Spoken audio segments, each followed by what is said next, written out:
discutent entre elles et qui me répondent au fur et à mesure. Trop bien. C'est rigolo parce que je pense qu'on a pas mal de problématiques. On a beau pas être dans les mêmes business qui se touchent pas mal avec ça parce que nous aussi, moi, le sujet, ça a été, du coup, j'imagine que ça a été beaucoup la data aussi et le fait que cette data s'actualise avec typiquement ce dont on parle beaucoup, et je dis on, mais c'est le marché en général en ce moment, c'est le concept de second cerveau qui est en train de vraiment exploser fort. Et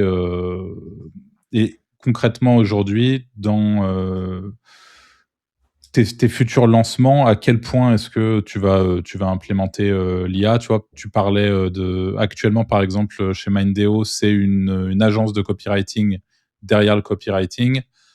Est-ce que vous, votre objectif, c'est d'avoir des process de copywriting tellement complets que tout est automatisé, ou presque en tout cas, et que justement tu peux t'appuyer sur de l'IA pour pouvoir générer de l'email, générer des pages de vente, générer des VSL? Bon, je sais pas si c'est le sujet, les VSL, mais... Alors, je parlerai plus pour Mindeo parce que j'y suis plus. Donc, je parlerai juste pour Arco. Pour Arco, on fait absolument tout avec l'IA, en fait. Euh, et la phase d'idéation se fait sur papier, très important. Et ensuite, derrière, on va avoir un skills pour spécialiser pour chaque. Donc, j'ai un agent copywriter mail, j'ai un agent copywriter slide, j'ai un agent design de slide, j'ai un agent qui fait des ads. En fait, je l'itère. Hier, j'ai bossé toute la journée sur un process pour faire des créatives statiques, tu vois, des créatives statiques, via mon Claude directement, éditable sur Canva. Et en fait, je mets ma mission de ce que je veux faire, et ensuite, ouais, j'ai absolument tout. Donc, à ta réponse, c'est tout. Il n'y a aucun pan du business qui n'est pas géré avec de l'IA, en fait.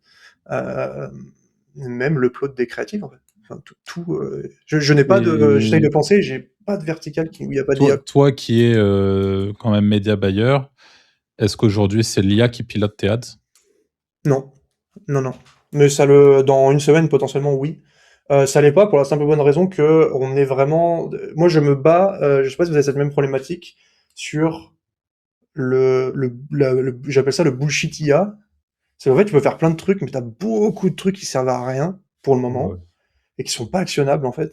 Et genre, bah toi, si tu connais pas trop les ads, tu vas dire, tu branches avec ton app Meta, tu vas dire, ok, analyse-moi toutes les campagnes, boum, et il va te dire, est-ce que tu veux que je prenne action? Si tu dis oui, il y a de grandes chances qu'il t'optimise des campagnes qui sont off, il y a de grandes chances qu'il te fasse des trucs un peu à la con, et que moi, quand je passe derrière le BM, je regarde, et j'ai encore la conscience et la certitude que mon arbitrage sera bien meilleur, en fait.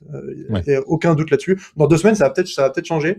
Par contre, là où c'est cool, et là où on va commencer à le faire, c'est pour les uploads, parce que par exemple, sur Yomi, on a à peu près 1200 ads, et bah t'as 2, 3, 4 VA qui travaillent tous les jours pour juste upload des ads. Donc là, pour le coup, c'est vraiment bien.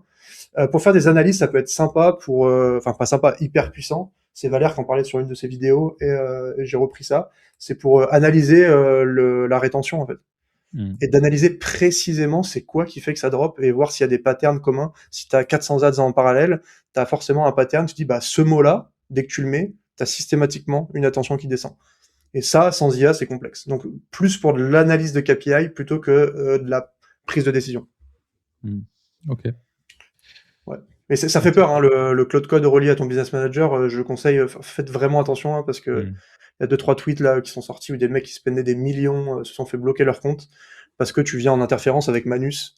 Donc moi, ce que je conseille, et faites attention, faites bien vos recherches, c'est de le mettre uniquement pour étudier les KPI et pas prendre action. Si vous voulez prendre action, utilisez Manus, qui est l'IA native de Meta. Est-ce que l'IA, du coup, aujourd'hui, Claude, et voilà, à quel point ça te permet de gérer toutes tes grosses équipes là? Parce que tu as des grosses équipes. Je suppose que l'IA t'a permis de, je sais pas, structurer certaines choses et de faciliter un petit peu cette gestion humaine compliquée, tu vois? Et d'ailleurs, je dis ça comme ça, mais peut-être que c'est pas le cas, hein, mais là, en tout cas, si l'idée, soit tu le fais déjà, soit c'est l'objectif, comment l'IA, en gros, te permet de gérer des humains? Euh, Elle me permet de pas en avoir, je dirais. OK. Parce que là, en fait, Mindeo, on avait une énorme structure. Là, on passe sur Ouais, plus petite une agence chez beaucoup plus Arco. petite en fait, et Ouais. on est ce qu'on appelle maintenant une AI agency native, la native AI agency, je sais plus comment on appelle ça. Et sans le vouloir, on l'est en fait. Et notre but, c'est d'embaucher quelqu'un. Et en fait, à l'embauche, on a tous nos formulaires là. Je pourrais mettre le lien d'ailleurs si le site est prêt. Des personnes qu'on recherche. Si tu ne touches pas à Cloud Code, on ne te veut pas dans l'entreprise en fait, parce que tu vas pas comprendre comment te plug dans notre écosystème avec Supabase, Obsidian, Cloud Code. Déjà, tu vas rien comprendre à ça. Et si tu comprends rien à ça, bah tu peux pas t'intégrer dans notre système de construction qu'on est en train de faire. Donc, Donc, qu'importe le poste, en gros, un média buyer, un creative stratégiste, je dis n'importe quoi, un SEO, même si je pense pas que vous en ayez un, tous doivent être capables de mettre les mains dans Cloud Code, de l'utiliser pour aller se plug sur vous, quoi, en gros. si le gars a un objectif long terme, je vois pas comment il peut ne pas venir dans nos protocoles. Si on a un truc, bah voilà, écris-moi sans ads sur ce sujet-là, je t'envoie la feuille cadrage du projet et tu te débrouilles. Bien évidemment que non. Par contre, si je veux que le gars il vienne itérer sur les lancements, en fait, il lui faut la data derrière, et c'est la Ouais. valeur qu'on a en tant qu'agence. C'est toute la data et sur tous les clients qu'on travaille. Et c'est pour ça qu'on peut se permettre de facturer relativement cher en pourcentage les personnes, parce on fait que ça en fait. On fait que ça. Donc, faut que chacun qui travaille sur le projet ait accès à toute cette donnée. Sinon, bah, la valeur n'est pas là. C'est ma vision en tout cas là-dessus. Ouais, que je comprends totalement. Est-ce que tu penses pas, Gaëtan, finalement, toi qui disais, bah là, on fait une agence qui est AI-based et vraiment qui est plug à l'IA. On parlait dans un des derniers podcasts de Medvi, qui est une boîte américaine qui a été pilotée par deux mecs et qui est montée à 1,8 milliard de valorisation. J'ai shooté pour de CA. Ah ouais, de CA, pardon. shooté. Non, de valorisation, je crois, par contre. En CA, ils ont fait 450. Non. Vous êtes sûr? Ouais. Oh, choc barre. J'étais persuadé que c'était de la valo pour le coup. Bah, avec les affis à genre plus de $500, ça allait vite après. Et Gaëtan, il vient de nous dire j'ai shooté pour eux en affiliation. Bah ouais, j'ai entendu. Medvi, ils avaient un truc qui était incroyable, c'est qu'ils providaient des business pharmacie, des business managers pharmacie. Ah bah. Je sais pas comment ils faisaient ça, mais et c'était 300 de CPA quoi. Tu leur faisais rentrer un lead payant, ils t'envoyaient $300. Donc c'est-à-dire que tu avais jusqu'à $300 pour être rentable avec eux si tu leur ramenais un client. Ouais, c'est ouf. T'avais les fameuses pages de docteur? Elles étaient dans le second temps. Je les avais pas moi personnellement. Moi j'avais le questionnaire d'Optim, et après t'avais la carte bleue, et derrière après t'allais choisir ce que tu voulais. En fait t'avais un grand questionnaire.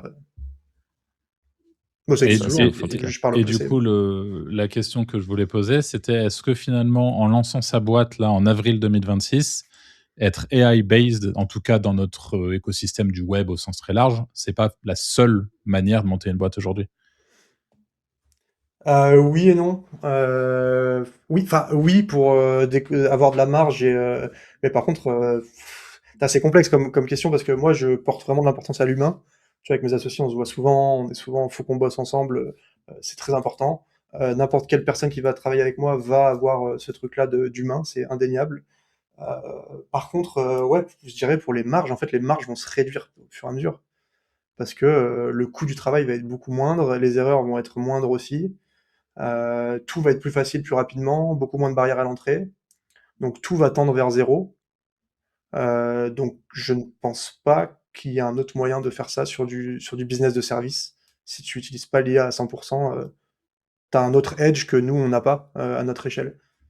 Donc potentiellement plus de data, une base de clients, de la confiance, des choses qui sont pas faisables avec de l'IA, ce truc-là. Tu peux pas gagner de la confiance avec de l'IA, ou sinon ça te retombe dessus quoi. Medvi va se prendre un énorme downfall par exemple ils ont bâti de la confiance sur des docteurs qui n'existent pas, ils vont se faire défoncer.